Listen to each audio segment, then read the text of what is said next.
प्यारे दोस्तों, आज जो मैं कहानी आपको सुनाने जा रही हूँ वो कहानी है जादुई गोल्डन टोकरी के जादू की कहानी। तो चलिए शुरू करते हैं आज की कहानी। एक बार की बात है, रामपुर नामी गांव में गोपी अपनी 2 बेटियों के साथ रहती थी। गोपी की बड़ी बेटी जिसका नाम माया था, जो 19 साल की थी, और उसकी छोटी बेटी जिसका नाम जानवी था, वो 10 साल की थी। अपना और अपनी बेटियों का पेट पालने के लिए गोपी समोसों का ठेला लगाया करती थी। गोपी वो समोसे खुद ही अपने घर में बनाया करती थी। समोसे बनाने के लिए गोपी के पास पैसे और सामान बहुत ही कम होता था। उसके पास जितना सामान होता वो उन्हीं से समोसे बनाती और उन्हें ठेले पे रखकर बाजार में बेच दिया करती थी। गोपी के ऊपर अपनी दोनों बेटियों की जिम्मेदारी भी थी। दिन भर मेहनत करने के बाद भी गोपी इतने पैसे नहीं कमा पाती थी कि उसके परिवार का पेट भर सके। एक दिन की बात है, गोपी की छोटी बेटी अपनी कुछ सहेलियों के साथ ठेला पकड़कर खेल रही थी, लेकिन तभी वो ठेला पुराना होने की वजह से टूट गया। जब ये बात गोपी को पता चली तो वो गुस्से में बाहर आई। अरे ऊपर वाले, अब बस यही कुछ बाकी रह गया था। जानवी, तुझे कितनी बार समझाया है कि ठेले के ऊपर चढ़कर मत खेला कर। तूने अपनी सहेलियों के साथ मिलकर मेरा ठेला तोड़ दिया। इधर आ, तुझे तो मैं बताती हूँ। ये सब देखकर गोपी को बहुत गुस्सा आ रहा था।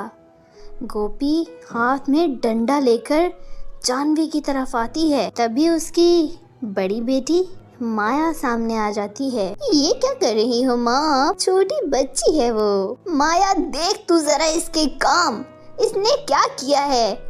अब तू ही बता, मैं अपने समोसे कैसे बाजार में लेकर जाऊंगी और किस पर रखकर बेचूंगी। जानवी, तुमने सच में बहुत नुकसान कर दिया है। चलो अब माँ से माफी मांगो और बोलो कि दोबारा कभी ऐसा नहीं करोगी। मुझे माफ कर दो माँ, मैंने आपका बहुत नुकसान कर दिया है। हम लोगों ने ये सब जानबूझकर नहीं किया, हम तो बस खेल रहे थे। पता नहीं ये सब कैसे और कब हो गया। प्लीज मुझे माफ कर दो माँ, दोबारा ऐसा कभी नहीं करूँगी। अब क्या फायदा जानवी, अब ठेला बचा ही कहाँ है। ये इस काबिल कहाँ रहा कि मैं इसका इस्तेमाल कर सकूं। अब तो इसको ठीक करवाने में भी बहुत पैसे लगेंगे और इतने पैसे कहाँ से लाऊंगी भला मैं। और नया ठेला लेने का तो मैं सोच भी नहीं सकती हूँ। अभी हम तो घर का गुजारा ही इतनी मुश्किल से कर रहे हैं। गोपी उदास होकर वहाँ से चली जाती है और अपने किचन में जाकर पके हुए समोसे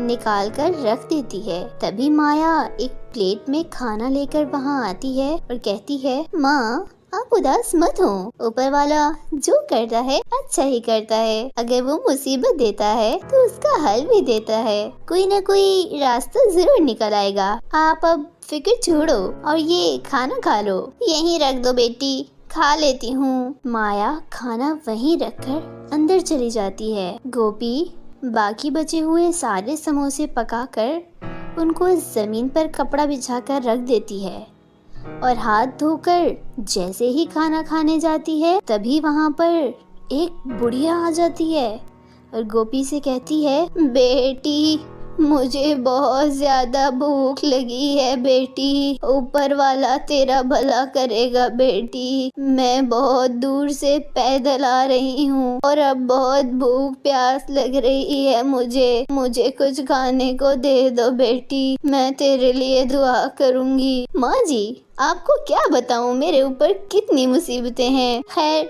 मैं आपको भूखा नहीं जाने दूंगी, आप खाना खा लो। गोपी उस बुढ़िया को अपना खाना दे देती है।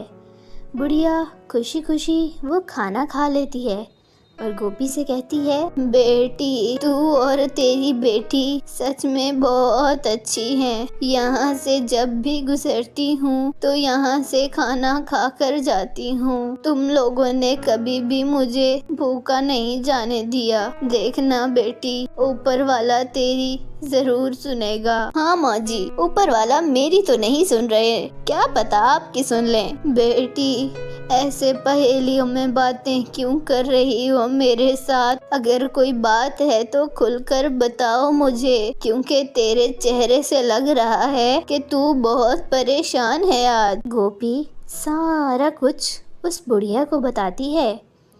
गोपी की बात सुनकर बुढ़िया मुस्कुराई और वहाँ से चली गई। थोड़ी ही देर बाद वो बुढ़िया वापस आई और उसके हाथ में एक गोल्डन टोकरी भी थी। बुढ़िया ने वो टोकरी गोपी को दी और कहा, ये ले बेटी, ये टोकरी आज से तू रख ले। अब से तू इसमें ही अपने समोसे बेचा करना। लेकिन माँ जी, ये कहाँ से मिली आपको? ये नहीं पूछा करते बेटी कि ये मैं कहाँ से लाई हूँ, बस ये मेरे किसी इस्तेमाल में नहीं थी तो उठा के ले आई हूँ। मैंने सोचा कि चल तेरा काम आ जाएगी तो ले आई मैं। लेकिन एक बात याद रखना बेटी, जिंदगी में कभी लालच मत करना। इसी तरह ही अपना मन हमेशा साफ ही रखना और लोगों के काम आना। आपका बहुत बहुत धन्यवाद माँ जी। आप नहीं जानते कि आपने कितनी बड़ी मुश्किल हल की है मेरी। बुढ़िया गोपी को दुआ देती है और वहाँ से चली जाती है। गोपी अपने सारे समोसे उस टोकरी में रख देती है और फिर उस टोकरी को सिर पर रखकर उसे बाजार ले जाती है। उस दिन गोपी के सारे समोसे बहुत जल्दी बिक जाते हैं। लेकिन हैरानी वाली बात थी कि सारा दिन समोसे बेचकर भी टोकरी समोसों से भरी पड़ी थी। ये सब देखकर गोपी को यकीन ही नहीं हो रहा था। ये सब क्या हो रहा है? मैं कोई सपना तो नहीं देख रही हूँ क्या? मैंने सारा दिन समोसे बेच लिए, फिर भी टोकरी में समोसे वैसे के वैसे ही हैं। गोपी अपने पैसे गिनती है।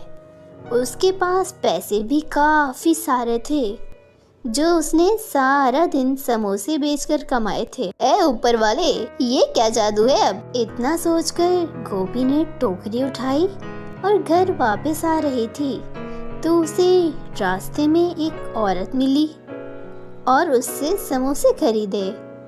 लेकिन जब गोपी ने घर पहुंचकर देखा तो हैरान हो गई, क्योंकि उसकी टोकरी अभी भी समोसों से भरी हुई थी। गोपी कश्मकश में थी और समोसों की टोकरी को घूरे जा रही थी। तभी वहाँ उसकी बेटी माया आई और समोसों की टोकरी को देखकर बोली, ये क्या माँ जी, लगता है आज कोई भी समोसे नहीं बिके आपके। ये टोकरी तो वैसे की वैसे वापस आ गई है, समोसे भी इसमें भरे पड़े हैं। नहीं माया बेटी, ऐसी बात नहीं, आज तो पूरा दिन मैंने बहुत सारे समोसे बेचे हैं। लेकिन हैरानी की बात तो ये है कि टोकरी अभी भी समोसों से भरी पड़ी है। इतनी देर से मैं यही कुछ देख रही हूँ। ये क्या माँ जी, आप ये कैसी बातें कर रही हैं? ऐसा कैसे हो सकता है भला? आप ठीक तो है ना? हाँ माया बेटी, कह रही हूँ।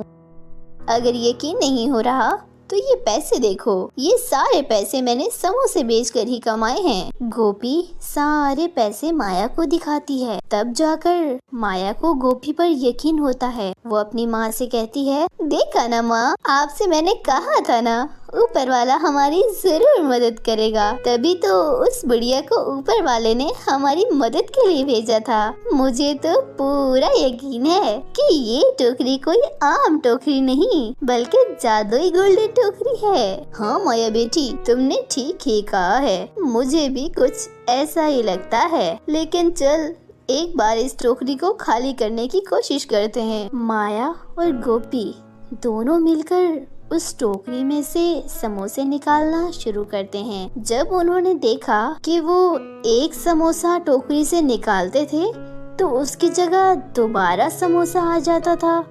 वो दोनों टोकरी में से समोसे निकाल रहे थे तो टोकरी में समोसे अपने आप आते ही जा रहे थे।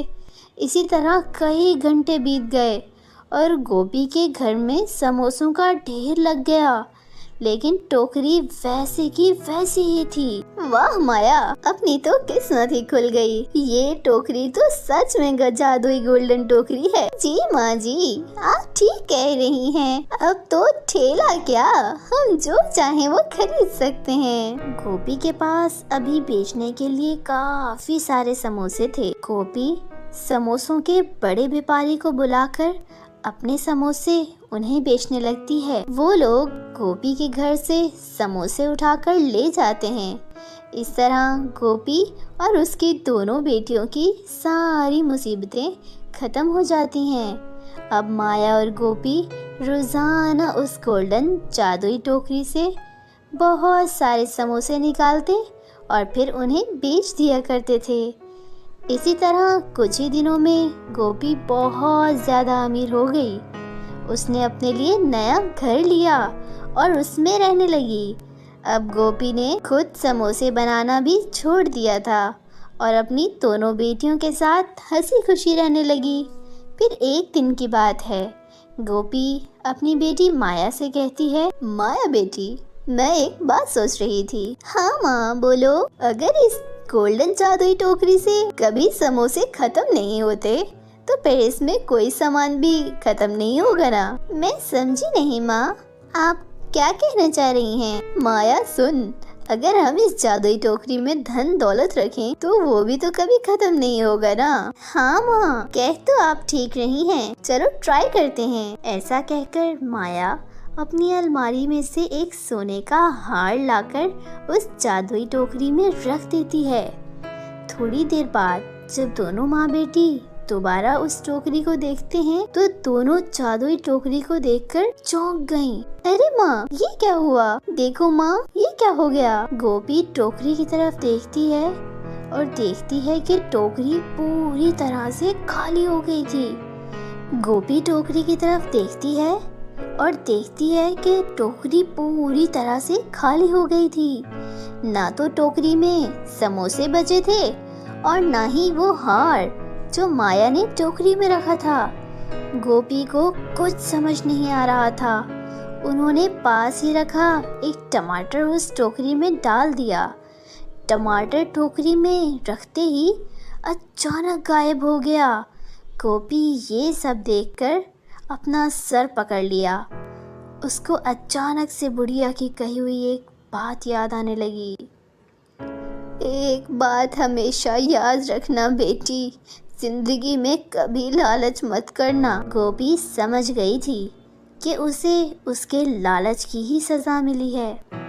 वो जादुई गोल्डन टोकरी अभी भी जादुई ही थी, लेकिन अब उसका जादू गोपी को अमीर बनाने के लिए नहीं बल्कि गरीब बनाने के लिए था, क्योंकि उस टोकरी में कुछ डालने से वो चीज़ गायब हो जाती थी। गोपी ने वो टोकरी उठाकर घर के एक कोने में रख दी थी। इतने दिनों में उसके पास जो भी पैसा आया था उन्होंने उस पैसे का अच्छे से इस्तेमाल किया और अपनी एक समोसों की दुकान खोल ली और फिर वहीं पर अपने समोसे बेचकर अपनी आगे की जिंदगी गुजारने लगे। तो मेरे प्यारे दोस्तों, देखा आपने, लालच का अंजाम बुरा होता है। मेरे प्यारे दोस्तों, आपको हमारी आज की ये कहानी कैसी लगी? हमें लाइक और कमेंट करके ज़रूर बताइएगा। चलिए तो फिर मिलते हैं नेक्स्ट स्टोरी में। तब तक अपना ख्याल रखिएगा।